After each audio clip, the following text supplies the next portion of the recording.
Hello, this is a virtual pathology specimen showing an example of deep vein thrombosis, and this is involving this large vein, which is the inferior vena cava, where this is the thrombus, and another large vein. You can see that a window has been cut into the vein, and this exposes the thrombus sitting within the lumen.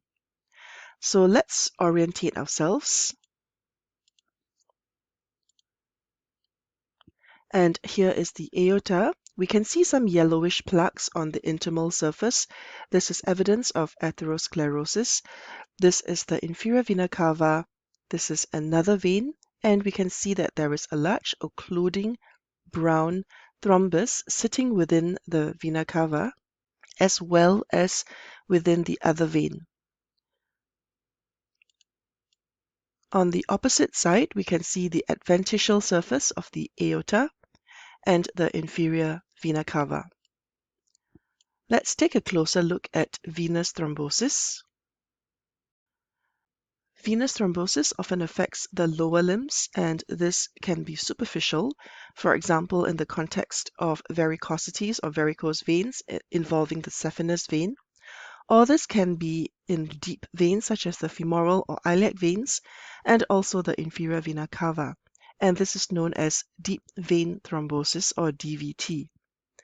Some of the predisposing states that can lead to DVT include hypercoagulability, for example, thrombocytosis where there are too many platelets, or abnormalities with clotting factors, prolonged immobilization, which gives rise to stasis of the blood within vascular channels, trauma, burns, surgery, in particular if there are injured tissues which can potentially release procoagulant factors, pregnancy as well due to decreased venous return, as well as hypercoagulability and malignancy.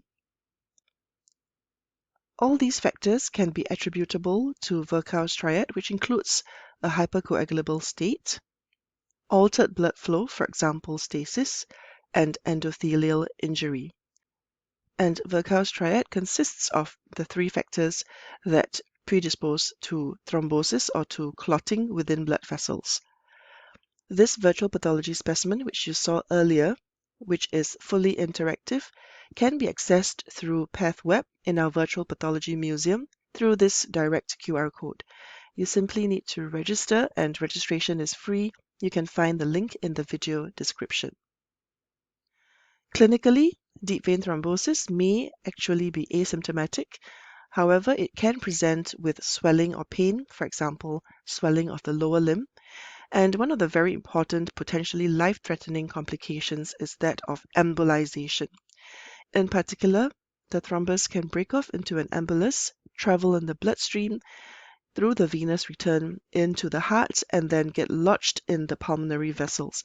This is an example of pulmonary embolism where you can see this cast from a vein, and this is the embolus from the venous thrombus. It actually lodges itself in the pulmonary trunk, and this can give rise to sudden death. In superficial venous thrombosis, again, there may be swelling or pain, and importantly, the overlying skin may show ulceration. Here are some of the fates of a thrombus. It can elongate or propagate. It can resolve or undergo lysis, and sometimes this is due to medical treatment with fibrinolytic agents. It can embolize, as we saw here in this example of pulmonary embolism, and over time it can organize, be taken over by fibrosis, and form new smaller vascular channels. This is known as recanalization. And again, you can access this direct virtual pathology specimen through our virtual pathology museum.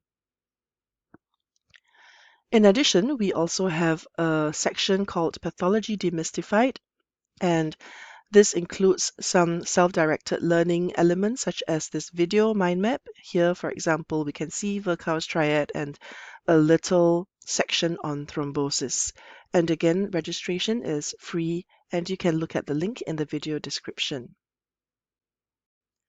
Hence, in summary, this is an example of deep vein thrombosis involving a large vein as well as the inferior vena cava, and we can see here the aorta with evidence of atherosclerosis, these yellowish plaques on the intimal surface, and here is the brown thrombus within the large vein.